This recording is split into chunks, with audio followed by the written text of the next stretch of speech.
memberikan nilai moral yang terkandung pada setiap ilmu, baik itu di tataran ontologi, epistemologi, maupun aksiologi. Apa sih? Kenapa selalu kita berbicara filsafat? Itu pasti kita akan menemukan tiga kata ini, yaitu ontologi, epistemologi, maupun aksiologi. Oke, dasar pijakan filsafat ilmu itu adalah ada tiga. Seperti yang saya katakan lagi, saya penekanan lagi ya pada dasar pijakan filsafat ilmu, yaitu ontologi, epistemologi, dan aksiologi. Nanti kita akan diskusikan apa pemahaman Bapak Ibu tentang ketiga dasar pijakan filsafat ilmu. Kalau ontologi, kita akan melihat bahwa ilmu yang membahas tentang hakikat yang ada, yang merupakan ultimate reality yang berbentuk jasmani atau konkret maupun rohani dan abstrak. Itu ontologi.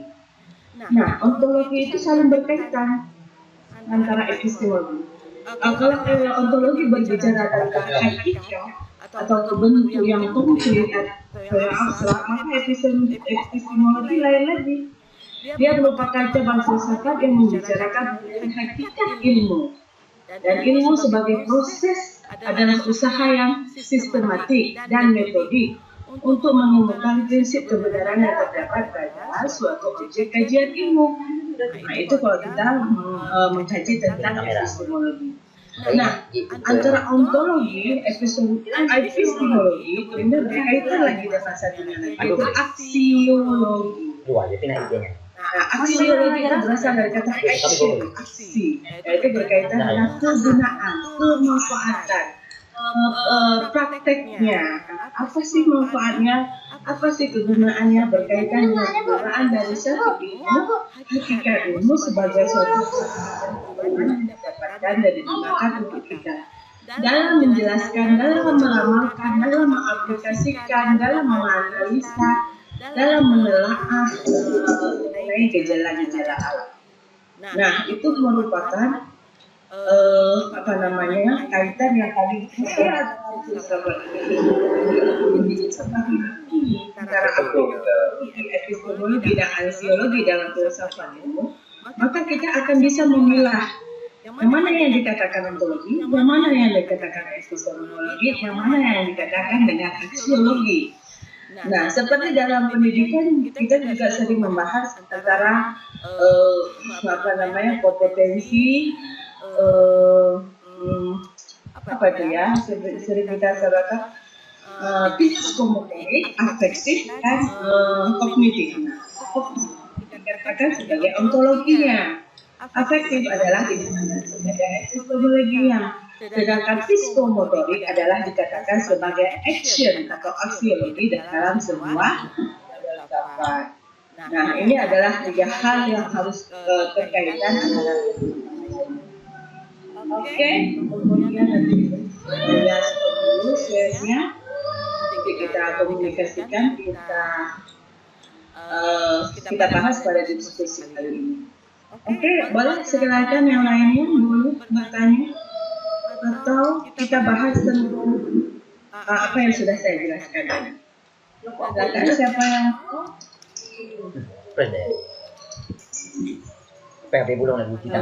boleh dihidupkan mic-nya. Silakan hidupkan mic-nya.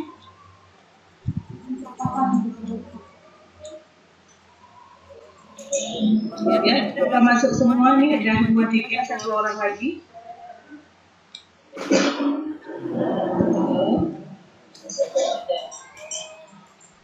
Halo. Halo, Bapak Ibu bisa dengar suara saya? Bu Nurul Haida? Bu Haida? Silakan Bu. Oke, Bu Nur Haida ada bertanya tentang penjelasan yang saya jelaskan tadi.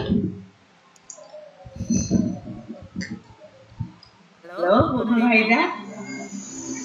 Bu Syarifah Khairani? Iya. Oke. Kita boleh tanggapi apa yang saya sampaikan, boleh?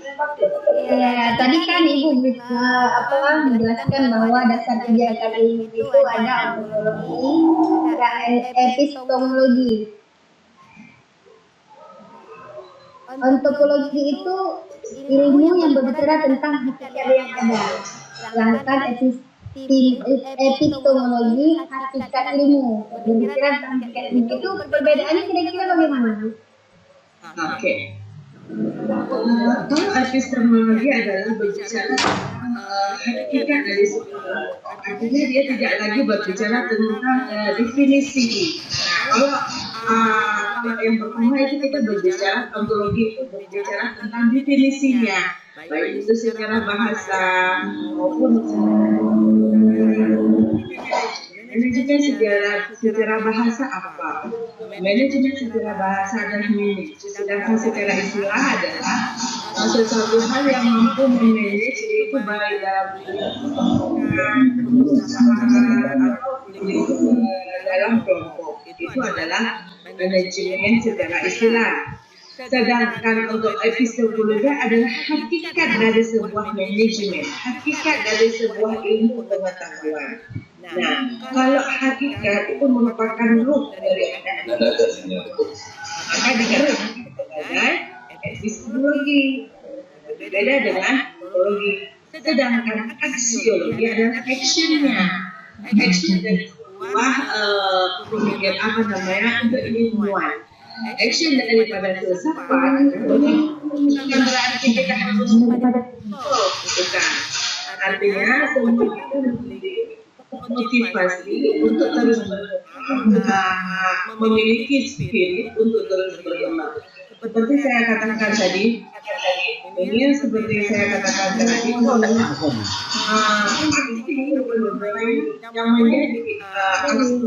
itu adalah yang menjadi aksiologi jadi ontologi, epistemologi, dan aksiologi adalah menghasilkan sesuatu yang lebih kreatif. Jadi kita mengatakan bahwa epistemologi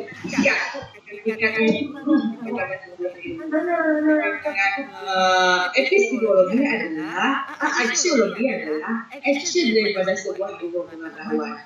Sehingga mendorong manusia untuk lebih kreatif, untuk lebih inovatif, untuk lebih spirit dalam mengembangkan sebuah ilmu pengetahuan. Nah, itu yang dikatakan sebagai kaitan antara epistemologi dan aksiologi. Oke, Bu Syarifah, ada lain yang ingin pertama itu sebagai pemanasan ya, sebagai pemanasan. Oke, sekarang saya ingin bertanya dulu. Saya ini kan belum kenalan nih semuanya, belum tahu siapa ya. Boleh kita kenalan dulu semuanya. Ini kan terlalu banyak nama aksen, nama 942468. Masih ada nama Oppo A37. Oppo A37. Boleh diganti namanya? Itu boleh Yang namanya bisa. Oppo A37 nyosong. Oppo A37 nyosong. Oppo A37 Akser siapa Akser? Ini tadi bunuh karena 20 hero. Dia pakai 20.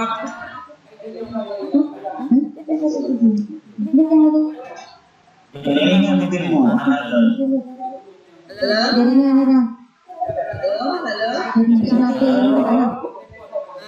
Bisa dengar suara Ibu? Bisa, Bu. Kawan-kawan yang masih namanya nama selain di absensi, tolong diganti ya. Itu Aksel itu coba masih gini, videonya diaktifkan. Jadi saya nggak tahu namanya, karena kita bisa bacaannya. Nah, Aisyah ingin 7 Aisyah. Ini videonya Bu Aisyah. Bu Aisyah nama ibunya. Oppo juga, Oppo nama ibunya.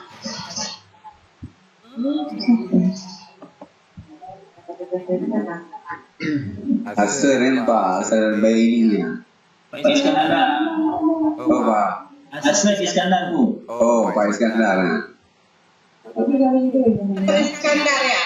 Iya. A57.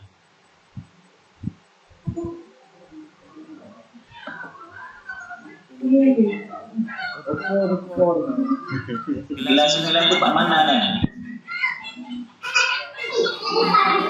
Ya. Oh, Pak Abdul Manan. Halo. Iskandar betul ya Iskandar ya? Ya, kalau mengantau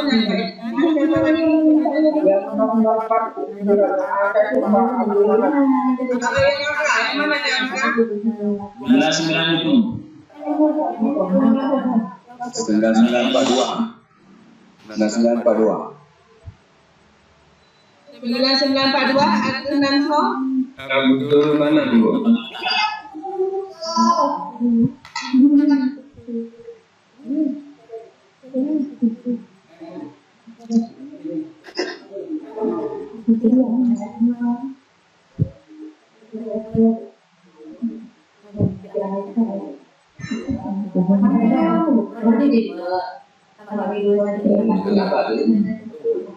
Assalamualaikum Bu.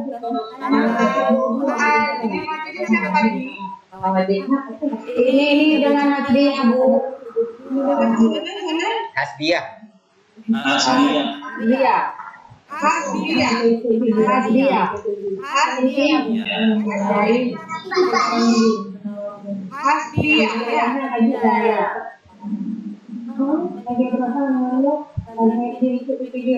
Ini lagi ya. Hasbiah ya. Hasbiah. Ya, HSJ.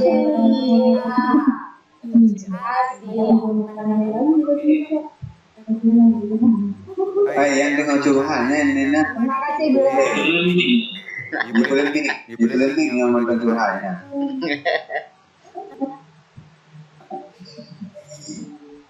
Hasbiah. Oke, ada lagi yang belum terganti namanya. Dentasura. Dentasura ini memang nama asli bukan? Dentasura Bu. Namanya rumah asli. Lalu Dentasura nama asli atau samaran? Nara sih Ibu.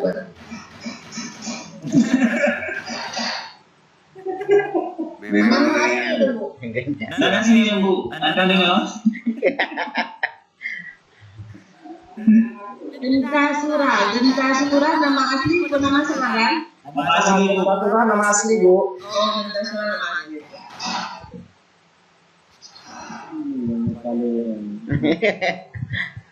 Oke, baik Bapak Ibu, nanti saya akan share ke WA mengenai materi tadi. Ya, Bu. Kemudian sedikit lagi. Tadi kan sudah saya kirim itu nama-nama dalam WA. Artinya di situ sudah saya bagi nama-namanya mengenai judul yang akan Bapak Ibu buat. Nah, untuk pertemuan ke depan, tolong Bapak Ibu semua saudara-saudara membuat gas dalam bentuk satu kopi. Ya, buatlah makalah dan kopinya ini.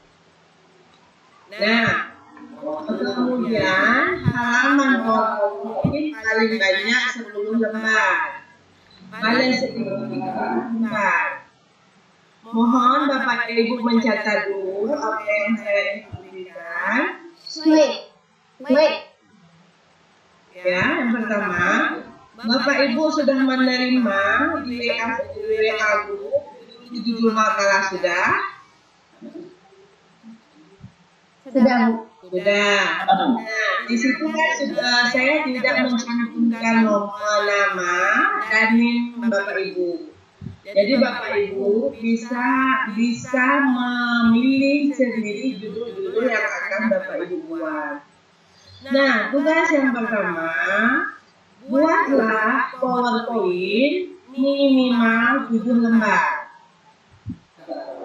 Mohon ditulis Bapak Ibu instrukturnya, buatlah PowerPoint minimal 7 lembar. Maksimal 10 lembar. Maksimal terserah. PowerPoint ditulis judul, isi, dan referensi. Judul, nama, isi, dan referensi.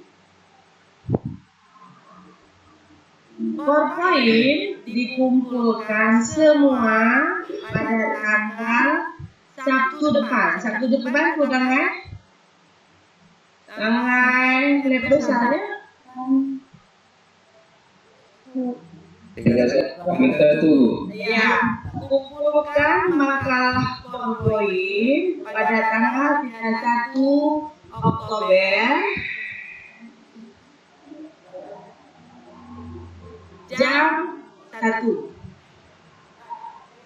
Ya, semua nanti saya ajak.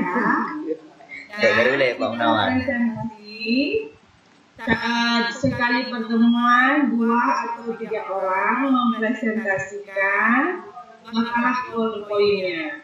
PowerPoint dikumpulkan di grup. Oke, Bapak Ibu paham ya? Paham, Bu. Kemudian Saya ada dua orang, Bu. itulah, ini kan permasalahannya. Saat ini saya sedang baca di grup itu judulnya kan ada 20 judul. Iya. Sedangkan Ibu ternyata 24 orang. Iya. Nah, solusinya yang 4 orang itu boleh mengambil yang 4 aja ya. Yang 4 mengambil judul yang sama. Bukan berarti materi dan PowerPoint-nya sama persis. Ya. Judul yang sama 4 orang itu bukan berarti isi di dalamnya sama persis. Kemudian tadi saya sudah mengamanahkan pada komisaris untuk meneliti nama-nama yang sudah mengambil judulnya. Nah, siapa komisaris kelas ini? Saya Zahrul Fawadi. Zahrul Fawadi. Bapak Zahrul, bisa saya mohon tolong untuk Direkam. ya direkam, nanti Bapak kirim lagi ke WA. Jadi saya lihat list nama-namanya siapa yang judulnya sama. Jadi hanya 4 orang yang boleh judul, yang lain tidak ya. Siap. Oke, terima kasih Bapak Zahrul. Kemudian makalahnya dikumpulkan seperti saya katakan tadi hari Sabtu, dan kita bisa share seperti yang materi Ibu berikan. Kumpulkan di WA,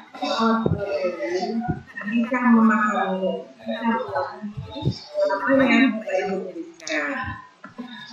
Oke, sejauh ini apa ada yang mau bertanya?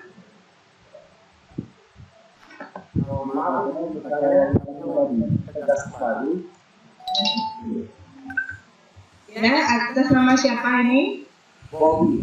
Pak Bobby, boleh?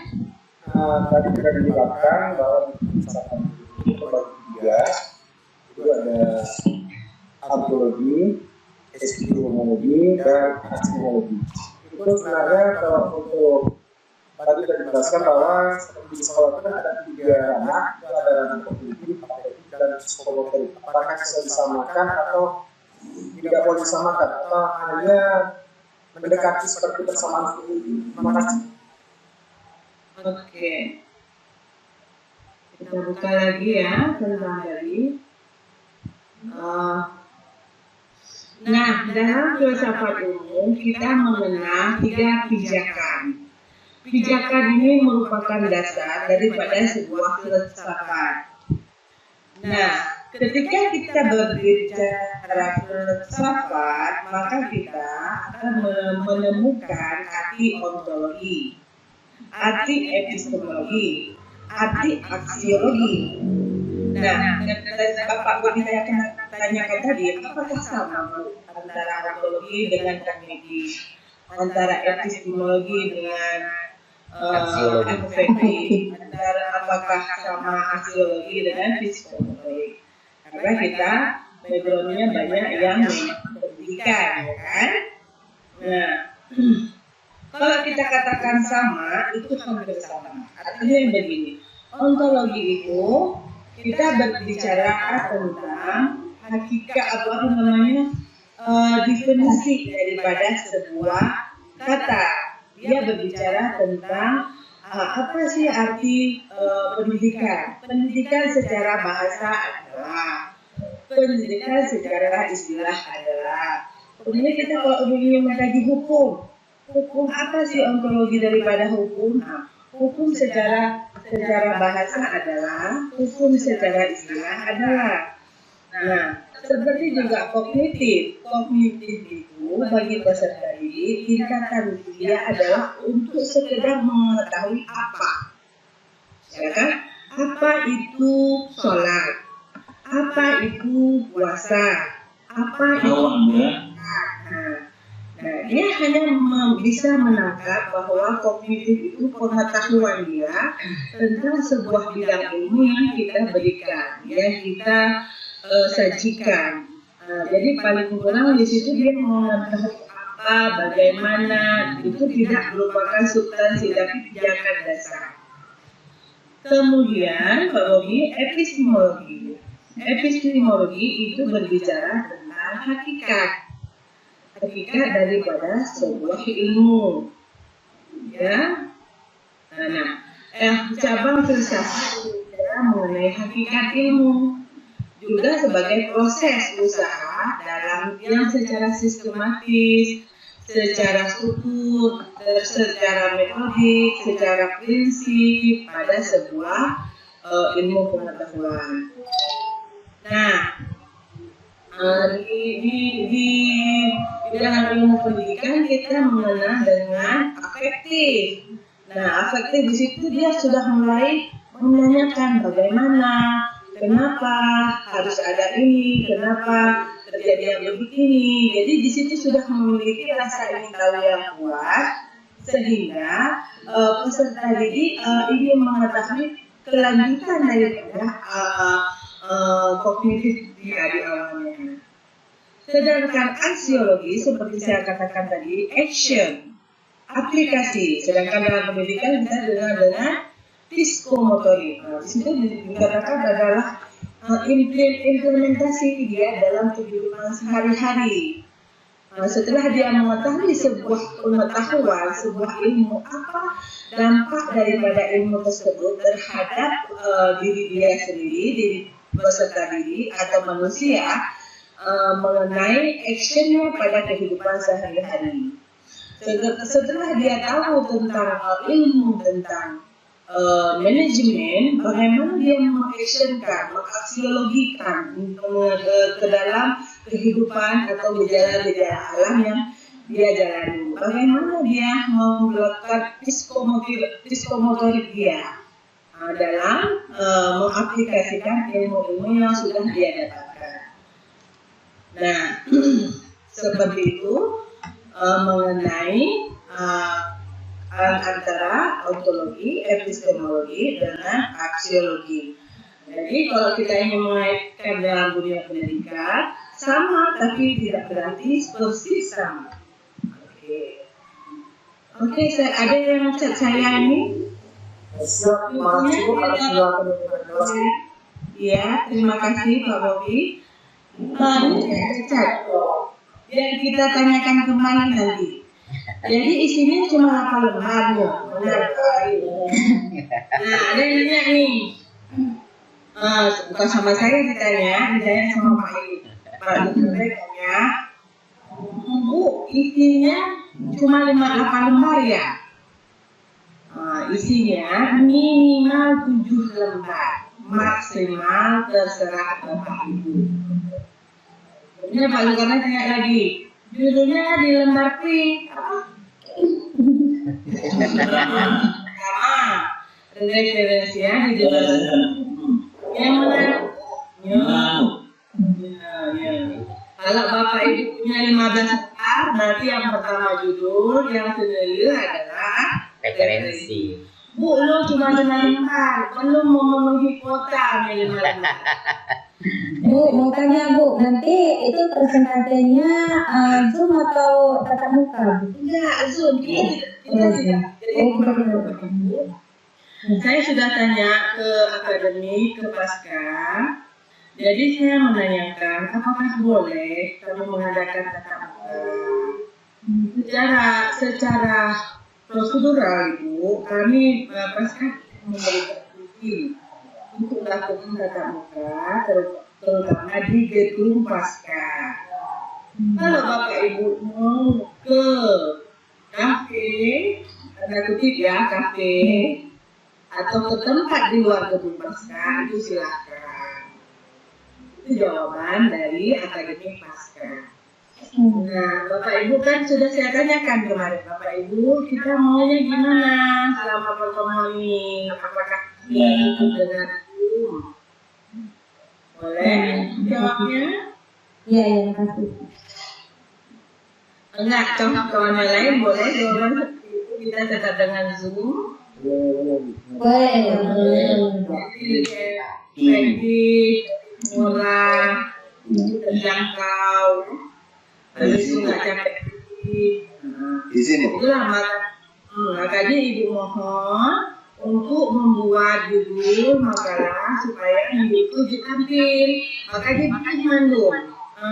Bapak kontingnya mana? Kontingnya mana? Izin Bu. Ya, ini komisaris.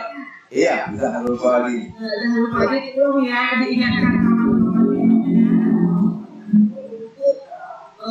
Jangan lupa membuat makalahnya supaya kita bisa tampil boleh 2 atau 3 orang dalam setiap pertemuan. Ya Pak, jangan lupa dia. Ada izin satu lagi Bu, mohon diperjelas ke kawan-kawan tentang kerangka untuk mempresentasikan poinnya, mulai dari judul, latar belakangnya atau rumusan masalahnya sampai referensinya.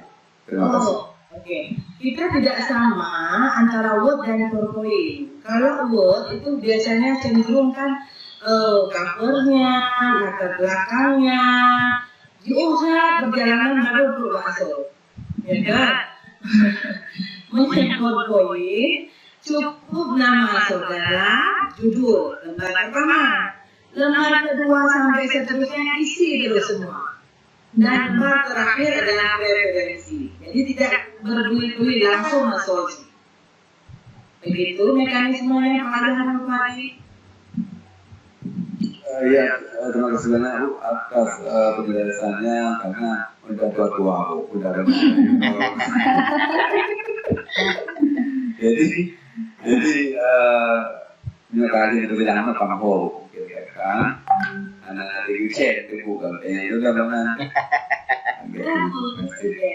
Iya. Boleh. Ada lain yang mau bertanya? Ada Bu. Assalamualaikum Bu. Waalaikumsalam. Ini Pak Dedani Bu. Iya, Pak Dedani.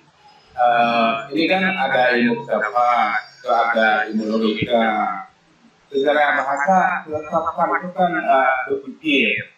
Kalau logika tidak berpikir, di mana perbedaan ilmu filsafat dan ilmu logika? Oke. Kalau ini judul Bapak ya nanti ya. Ya. Jadi Bapak sedang mengerjakan ontologi daripada filsafat dan logika. Nah, kalau kita berbicara logika, itu adalah hasil pemikiran tidak hasil pemikiran daripada manusia yang tidak secara sistematis, yang tidak secara metodik, yang tidak secara penelitian. Beda dengan filsafat. Filsafat itu rujukannya adalah setelah kita mempelajari, setelah adanya alur metodenya, setelah alur penelitiannya, maka muncul bahwa filsafat itu harus sistematis. Sedangkan logika itu adalah berpikir. Berpikir itu merupakan tahap awal daripada filosof. Sedangkan filosof itu adalah kajian yang mendalami tentang logika atas apa yang ingin kita tahu.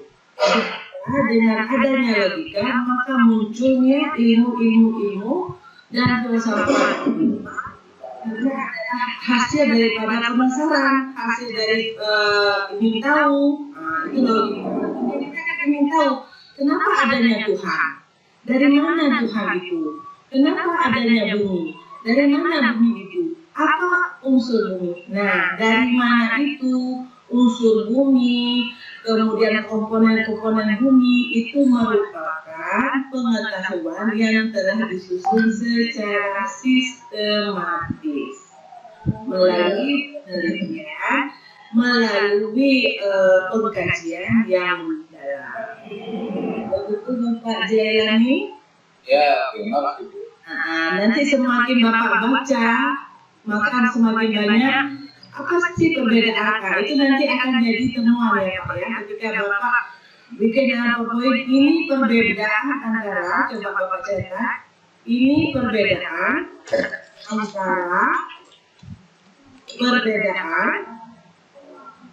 antara filsafat dan logika. Nah, nanti Bapak jelaskan dulu filsafat apa. Nah, logika apa? Nah, setelah ada penjelasan mengenai filsafat, maka Bapak pasti bisa menarik perbedaan antara filsafat dan logika. Nah, itu penegasannya. Bapak nanti harus bisa menjelaskan secara detail filsafat dan logika. Logika yang perbedaan antara filsafat dan logika kami coba jauh. Ya kan? Oke, ada lagi yang bertanya? Ada Bu, sampai itu Bu. Oke. Ini Bu, saya bukan Pak Genta. Ya, Pak Genta Surah. Ya, Siapa namanya?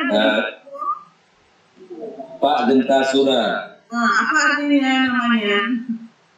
Genta itu kan lonceng, pel. Oh gitu, Surah. Surah itu bulan Asura. Oh, kalau digabungkan artinya? Berarti kan tempat musyawarah. Oh gitu. Oke. Oke, Bapak Ini mau- dia ya. Ini misalnya masalah filsafat ya. Filsafat ini kan ada secara logika ya. Nah, sehingga lahirlah pengertian filsafat rasional dan filsafat irasional. Nah, logikanya Bu, perbedaan logika filsafat rasional dan irasional itu saja kan ada perbedaan ya. Dan ada perbedaan. Nah, titik dasar perbedaan daripada filsafat rasional dan filsafat irasional. Oke. Terima kasih. Kalau kita berbicara rasional, itu adalah sesuatu yang masuk ke dalam logika. Sedangkan irasional berarti segala sesuatu yang tidak masuk ke dalam logika. Logika. Nah, banyak hal di dalam filosof barat, mereka tidak mempercayai bahwa irasional itu tidak ada, bahwa keberadaan Tuhan itu tidak ada, keberadaan Ada dan tiada. Kenapa mereka Ada dan tiada. Ya, kenapa mereka mempercayai bahwa mereka tidak mempercayai yang irasional? Artinya gini, segala sesuatu yang tidak masuk akal, yang tidak bisa dipikirkan akal, maka itu dianggap tidak ada, maka itu dianggap irasional. Padahal kuota akal kita itu tidak sanggup dan tidak mampu dan tidak diberikan oleh Allah untuk bisa memahami semuanya secara logika.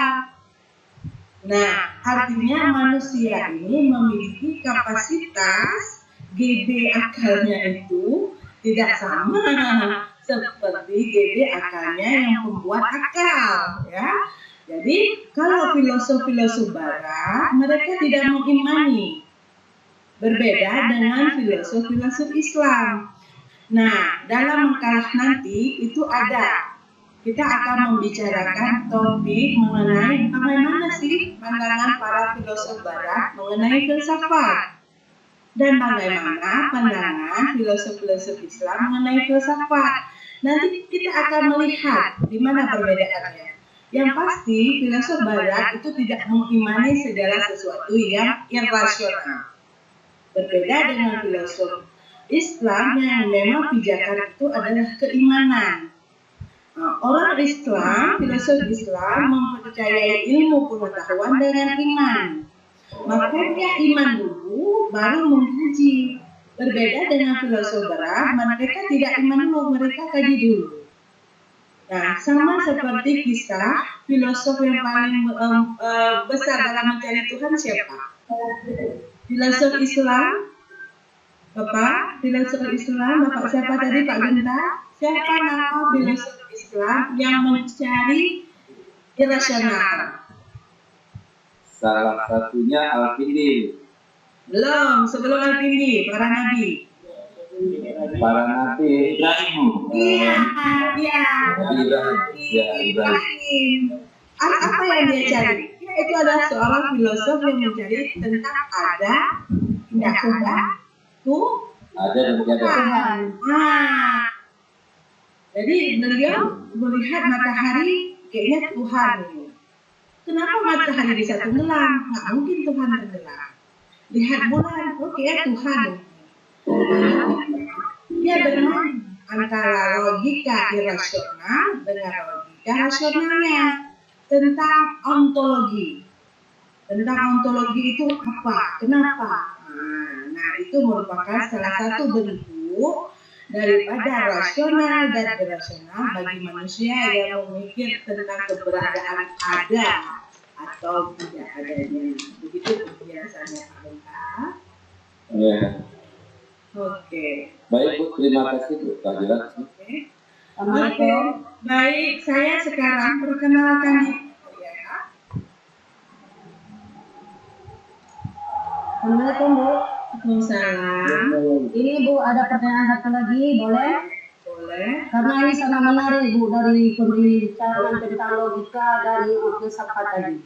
Dari penjelasan Bu terhadap jawaban pertanyaan dari Pak Genta, saya timbul lagi pertanyaan. Sekarang banyak tokoh-tokoh misalnya baik itu dari kalangan pemerintahan maupun agama pada saat-saat tertentu mengeluarkan pendapat atau statement. Padahal pendapat itu kadang-kadang kita lihat tidak sesuai dengan keadaan atau dengan peraturan yang ada atau dengan hukum Islam. Seperti saat ini ada statement yang mengeluarkan tidak boleh mengadakan maulid secara massal. Apakah itu orang itu tidak ada logika? Itu bagaimana menurut pendapat Ibu? Oke. Terima kasih. Oke. Ada salah satu statement yang mengatakan bahwa janganlah lihat Islam dari pemeluk Islam. Ya. Janganlah Anda melihat Islam dari pemeluk Islam. Artinya apa? Pemeluk Islam itu tingkatan iman kan beda-beda. Jangan lihat Islam dari pemeluk Islamnya, tapi lihatlah Islam itu dari ajaran-ajaran agamanya. Lihatlah Islam bagaimana Al-Quran, lihatlah Islam sebagai dasar pijakannya adalah sunnah. Nah, kalau kita melihat Islam itu dari kacamata pemeluknya, maka kita kira agama Islam, tapi dia pembunuh. Agama Islam, tapi dia penzina. Agama Islam, tapi dia melawan nilai-nilai yang ada dalam ajaran Islam. Nah, begitu juga dengan apa yang Ibu sampaikan tadi, Ibu kan melihat oknumnya. oknumnya ya. Ibu melihat oknumnya tentang statement dia bahwa ada satu ajaran ataupun ada sebuah ajaran Islam, misalnya kita bilang maulid tidak boleh. Nah itu kan oknumnya. Tapi kalau kita melihat dasar pijakan agama, itu kita tidak tidak akan menyalahkan. Kenapa begini, kenapa begitu? Kalau kita melihat pijakannya itu pada ajaran agama Islamnya. Nah, hati-hati Bapak Ibu sekarang sudah S2. Jadi jangan cepat-cepat menjudge sebuah berita, ya, sebuah opini itu dengan statement. Jadi tidak menguntungkan. Jadi opini ataupun berita itu kita harus lihat hubungannya kepada dasar sumber ajarannya. Kalau kita melihat opini yang berkembang itu, maka kita tidak opini tersebut terus bergulir dan tidak akan pernah terbukti. Begitu Bapak Ibu.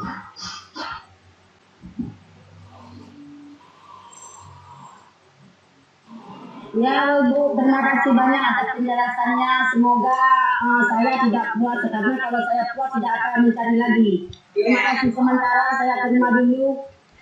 Assalamualaikum Bu. Assalamualaikum Bu. Assalamualaikum Bu.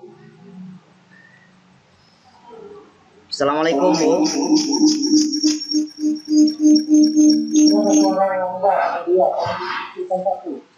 Assalamualaikum Bu. Saya Ayub, ingin Ayub Bu. Saya Ayub Bu. Kalau mau bertanya, dihidupkan dulu umurnya. Assalamualaikum Bu. Ya, siapa namanya? Ayub Bu, saya ingin bertanya Bu. Ya.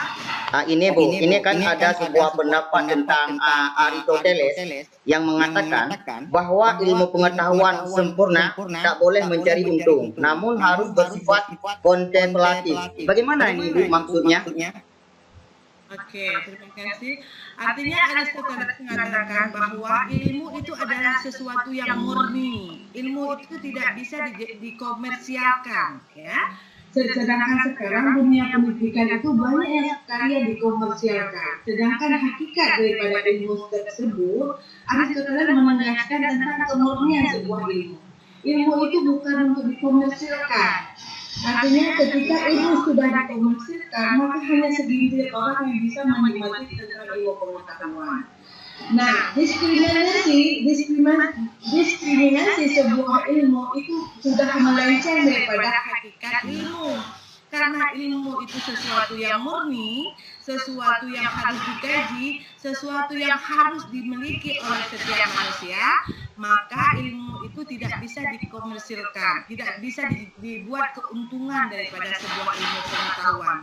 Kalau ilmu sudah dijadikan sebagai keuntungan dan dijadikan ladang komersil, maka itu akan terjadi diskriminasi antara manusia yang miskin dengan manusia yang kaya. Artinya gini, ada kesenjangan. Nah, ketika terjadi kesenjangan untuk memperoleh ilmu pengetahuan, maka itu sudah keluar dari koridor kemurnian dari sebuah ilmu. Nah, jadi saya ingin mengatakan bahwa Aristoteles ingin mengatakan bahwa dengan ilmu bukan untuk mencari keuntungan, atau dengan kata lain, dengan memperoleh ilmu pengetahuan bukan untuk mencari komersial.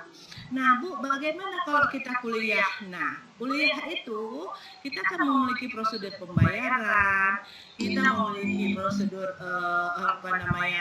uang kuliah, uang sidang, uang terserah segalanya. Nah, itu berbeda kalau itu adalah mekanismenya. Artinya semua bisa memperoleh ilmu, baik miskin maupun yang kaya, asal dia ada kemauan. Tidak ada pengklasifikasian. Oh, misalnya dengan kapasitas hidup sekian, bisa memperoleh ilmu ini. Itu tidak. Jadi berbeda dengan mengkomersilkan dengan mencari atau sama dengan mencari keuntungan daripada sebuah ilmu.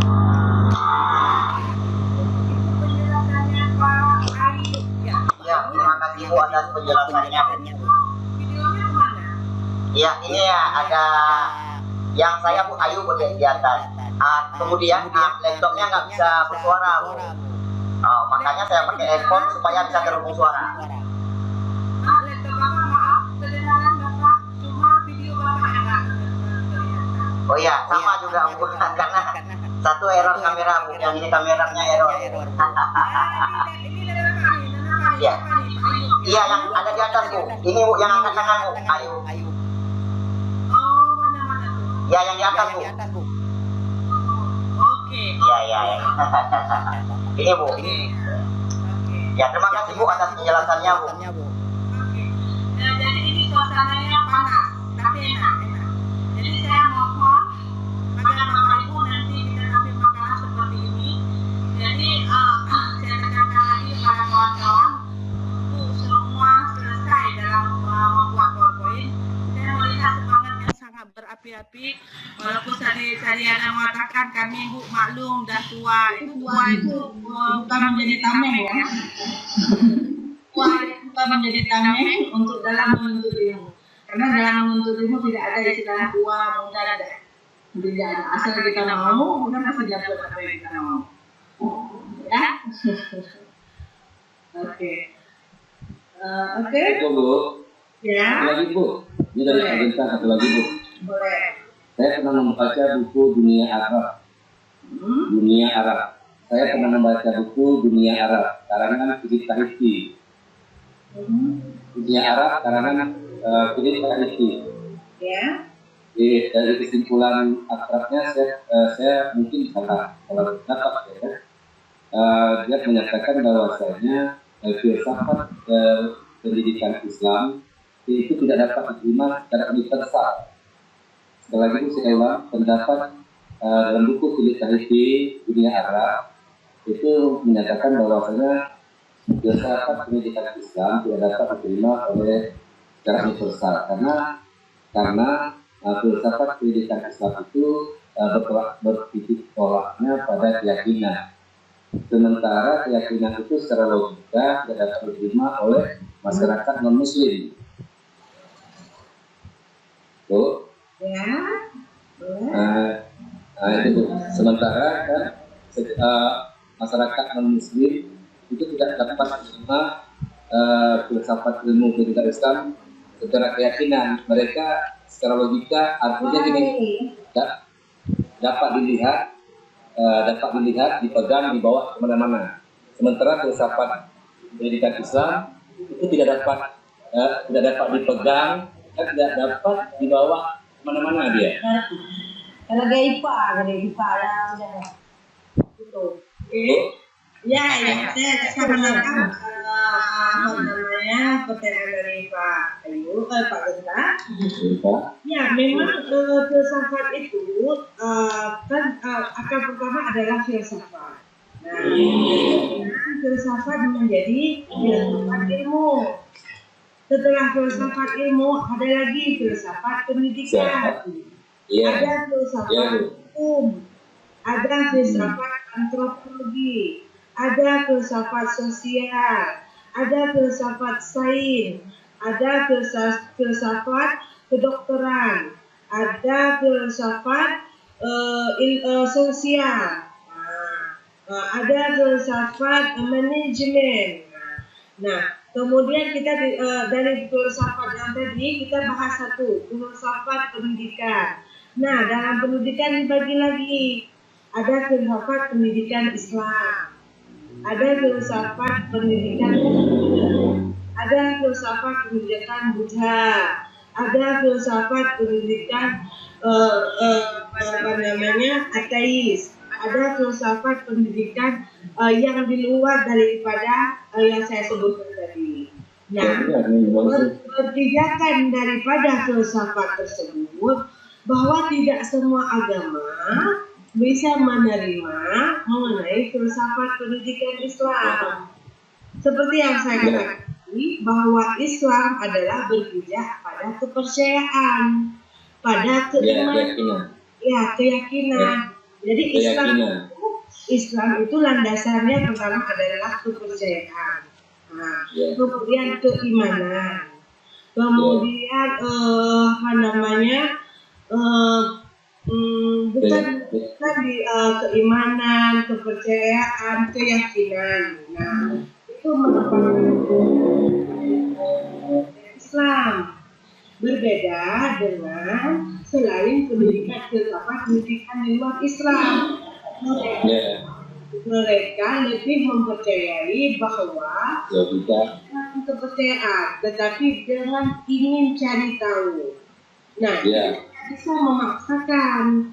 Nah, kita sebagai umat Islam tidak bisa memaksakan kepada orang non-Islam untuk bisa mempercayai atau mengikuti apa yang sama dengan kita. Begitu juga mereka pun tidak bisa mempercayai. Mereka harus memaksakan kita umat Islam untuk mengikuti filsafat mereka. Nah, artinya antara filsafat pendidikan Islam dengan filsafat di luar pendidikan memiliki perbedaan yang signifikan. Satu berdasarkan kepercayaan, satu berdasarkan penelitian, keingintahuan, bukan dengan kepercayaan. Jadi kita nggak akan pernah ketemu kalau memang memaksakan antara satu sama lain. Begitu Pak Genta. Oke Bu. Ya, terima kasih banyak Bu atas penjelasannya. Iya, oke. Pak Genta apa judulnya? Judul yang mana Bu? Masih ragu-ragu belum. Masih ragu-ragu Bu. Ini udah tapi belum tentu itu Bu. Masih saya pelajari. Iya, nanti komisarisnya di list ya judul-judulnya. Pak Genta pilih paradigma dan teori-teori dalam ilmu pengetahuan. Oke, terima kasih Bapak Ibu. Saya mau perkenalkan Bu, satu lagi Bu. Boleh. Satu lagi Bu. Boleh. Filsafat Islam dan filsafat Islam dan filsafat Kristen, Buddha, Hindu dan sebagainya. Otomatis secara aktualisasinya kan sama, ini adanya Tuhan. Lain dengan ateis Bu. Ya. Perbedaan filsafat yang bukan Islam, Kristen itu sama. Islam, Kristen juga sama karena mengakui adanya Tuhan. Ada satu filsafat bagi yang ateis yang tidak mengakui adanya Tuhan. Ini Bu, persamaan dan perbedaannya di mana? Ada persamaannya, otomatis kan ada persamaan ya. Oke. Ateis, kenapa ateis? Ateis itu mereka bukan tidak mengakui adanya Tuhan. Mereka sudah lelah dan mereka proses dalam mencari sebuah Tuhan. Artinya gini ya. Ateis mereka adalah orang yang murni daripada kesemua agama yang ada di dunia. Artinya semua agama sudah dia pelajari. Islam, Kristen, Buddha, Konghucu, Katolik, Protestan, Hindu, semua agama sudah dia pelajari. Nah, ateis itu merupakan mereka yang menganut agama yang tidak ada diakui dunia untuk mencari sebuah agama yang memang dia merasa ini agama yang tepat bagi saya. Jadi kita mengatakan ateis itu adalah orang yang tidak memiliki agama, tapi bukan berarti dia tidak percaya Tuhan. Dia tidak mau terikat dengan satu agama apapun.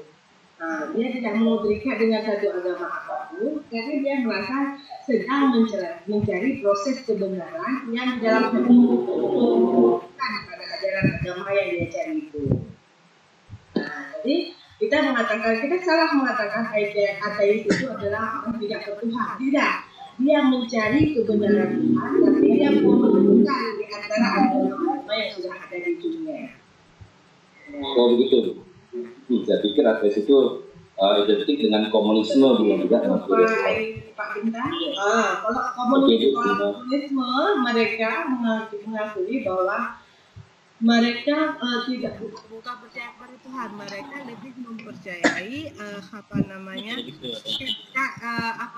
mereka lebih mempercayai dengan Bu Madinda percaya. Terputus.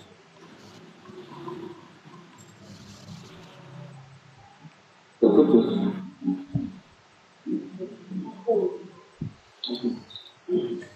Terputus. Pak Dari Minta masalah ini tadi. di set dulu Pak Minta, dia itu keluar.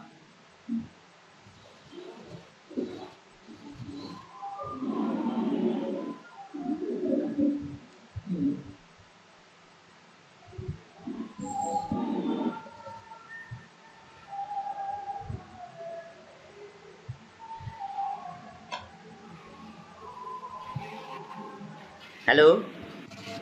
Halo?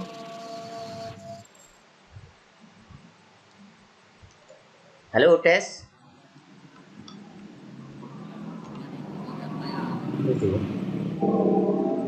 Oke, maaf terputus. Oke, Bapak Ibu Terputus sedikit. tadi. Ya. Maaf Bapak Ibu sedikit lagi. Saya mau memperkenalkan diri sebelum kita tutup. Nama saya Maya Safitri. Tinggalnya di Panggoy, tugas di EN Losmang. Ada yang mau bertanya lagi? Bu, Betul salah. ini dengan Amri. Ya. Tadi barangkali ya barang itu sedikit yang aja bukan saya pahami. Boleh. 3 poin. Yang pertama tadi menjelaskan dengan abstrak dan konkret itu masuk ke ranah mana, apakah afektif dan sebagainya.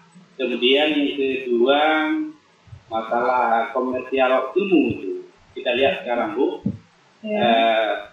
Kita kan kita bisa melihat seseorang yang memiliki ilmu itu di yang bisa realitanya ada tingkatan. Contoh misalnya doktor atau minister, profesor, itu di situ saya sudah terlihat ketika apakah dari tingkatannya sudah ada perbedaan. Jika begitu tidak bisa jauh juga dari komersilnya. Dan kemudian kita ada juga statement dari Islam, ilmu itu mahal barangkali. Itu yang berhubungan dengan komersialnya, mohon juga pencerahan dari Ibu barangkali untuk kita semua. Apalagi nanti ada pertanyaan dari anak kita barangkali, karena kami background kami semua ini rasa-rasa guru. Barangkali itu saja Bu dulu yang pertama. Terima kasih Bu. Ya. Oke, terima kasih Pak Amri. Jadi berdasarkan latar belakang kita memang seorang guru, artinya komersial di sini bisa saya tanggapi bahwa dalam pengetahuan itu, dalam mencari ilmu pengetahuan, setiap manusia diberikan hak yang sama. Itu disebut HAM, hak asasi manusia. Nah, hak asasi manusia itu meliputi yang pertama adalah hak hidup, ya. Yang kedua hak memperoleh kehidupan yang layak bagi semua manusia yang ada di bumi, itu HAM. Nah, kemudian dalam hal itu yang kedua adalah hak untuk memperoleh air, bumi dan tanah, artinya tempat dia tinggal, tempat manusia itu berpijak, siapapun dia, begitu lahir dia memiliki hak untuk hidup, hak untuk tinggal, hak untuk memperoleh tempat yang layak, hak untuk memperoleh bumi sebagai tempat pijakannya, dan hak untuk memperoleh air. Kemudian HAM yang ketiga adalah HAM untuk menjadi sebuah warga negara. Maka setiap anak yang dia lahirkan ke dunia itu memiliki hak kewarganegaraannya sebagai status sebuah rakyat. Dan yang keempat adalah diantaranya adalah hak untuk memperoleh pendidikan. Artinya setiap manusia yang dilahir di bumi mereka memiliki hak daripada memperoleh pendidikan. Makanya kenapa di negara-negara yang terkena konflik, negara-negara yang mayoritasnya yang terus berkepanjangan peperangan seperti Palestina, seperti Syria, atau kita sebagaimana di Aceh dulu, itu adalah telah merebut HAM daripada manusia, daripada generasi manusia tentang pendidikan. Artinya dengan ada peperangan itu mendiskriminasikan, mengesampingkan hak-hak pendidikan bagi anak. Nah, anak itu memiliki hak untuk bermain, hak untuk memperoleh pendidikan. Dengan terjadi peperangan, maka hak itu akan terampas secara tersendirinya. Nah, artinya kita ingin mengatakan dasar pertama, hak anak itu memiliki hak untuk dididik. Hak anak itu memiliki untuk rasa ingin tahunya. Nah, itu sekolah merupakan lembaga yang memfasilitasi, lembaga yang menyalurkan hak-hak untuk pendidikan. Nah, seperti yang sekarang, hak sekarang itu hak pendidikan anak sekarang itu terpangkas. Artinya gini, dia seharusnya berhak untuk memperoleh pendidikan secara layak. Sekarang apa yang terjadi? Ketika anak-anak kita harus melakukan Zoom, harus melakukan proses pembelajaran secara online, itu tidak semua anak memperoleh hak itu. Artinya ketika di dalam masyarakat yang garis geografisnya itu pedalaman, yang perekonomian ekonomi orang tuanya minim, tidak mampu membeli gadget, tidak mampu membeli paket, itu secara tersendiri itu telah mengsunat, telah memotong hak dia untuk memperoleh pendidikan yang layak. Nah, itu bisa dikatakan sebagai diskriminasi daripada sebuah pendidikan. Artinya komersial di sini bukan bersifat komersial, justru di sini adalah dipotong hak dia untuk memperoleh pendidikan. Jadi kalau kita ingin melihat komersial yang bagaimana yang bisa dibolehkan. Nah, kalau dalam Islam memang mengatakan ilmu itu derajatnya tinggi, kemudian orang yang sudah memiliki ilmu pengetahuan memiliki gelar. Misalnya dalam Islam dikatakan sebagai tunku, dikatakan sebagai syekh atas keilmuannya. Kalau kita dalam dunia pendidikan memperoleh gelar profesor, memperoleh gelar doktor, memperoleh gelar Bapak Ibu insya Allah memperoleh gelar magister, amin. Amin. Kemudian memperoleh gelar sarjana. Itu merupakan hak bagi yang telah menuntut ilmu pengetahuan sesuai dengan struktur, schedule, dan sistem daripada pendidikan. Nah, itu bukan dikatakan komersil. Berbeda yang seperti saya katakan tadi, komersial di sini adalah memperdagangkan keilmuan yang bukan pada sifat hakikat murni yang harus dimiliki oleh semua manusia mengenai HAM tadi, HAM pendidikan, HAM hidup, HAM bumi dan air, HAM untuk damai, itu merupakan sudah digeser. Oke, begitu penjelasan dari saya Pak Amri.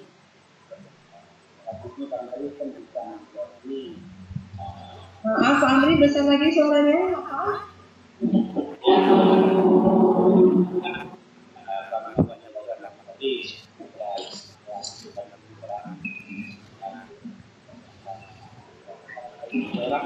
Kalau kita lihat yang seperti berita kemarin itu ada gara-gara tugas dari anak-anak sendiri ada itu di berita online itu. Iya. Ini juga yang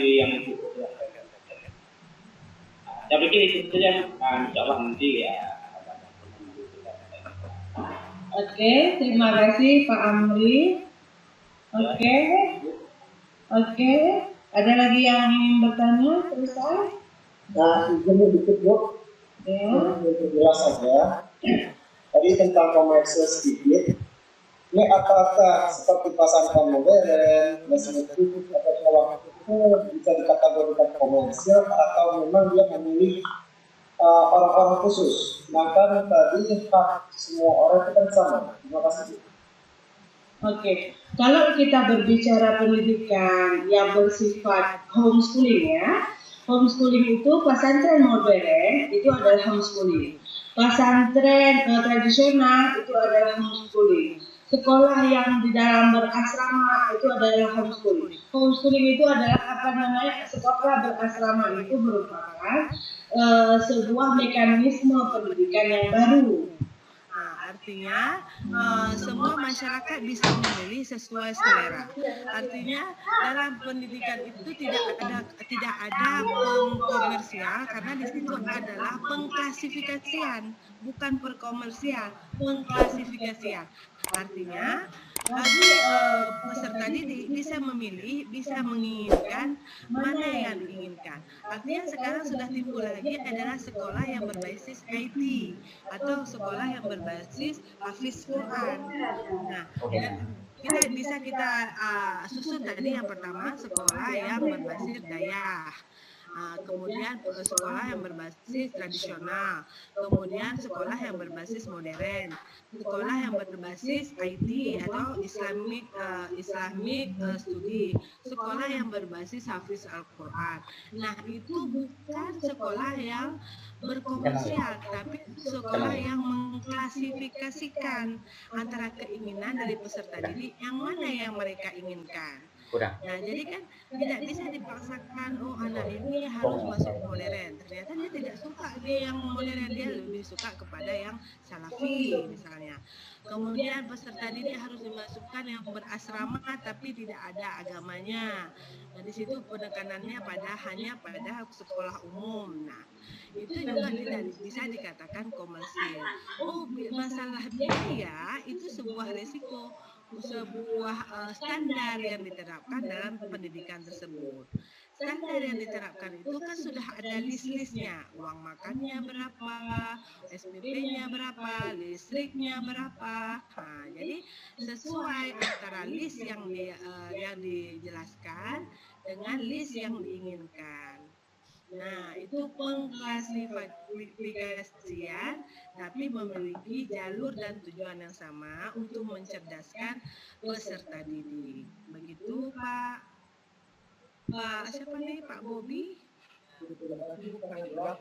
Dan selama ini kan masih ada pola pendidikan, pola pendanaan lebih besar itu dianggap komersial. Karena tadi kan dapatnya pendidikan itu gratis atau paling tidak diuangkan. Kenapa sudah ada pola khusus itu pendapatan duluan, bayar masuk?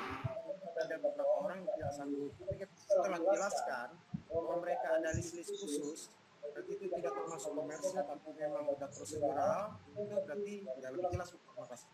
Oke, terima kasih Bapak Ibu sudah berpartisipasi atas pertemuan. Terima kasih.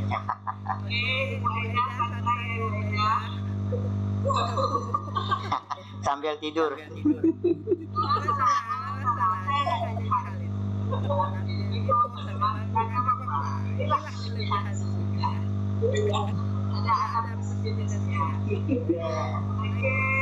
kasih. Sebelum saya tutup, boleh nampak semua yang saya foto sebagai bukti dokumentasi. Iya ya Bu.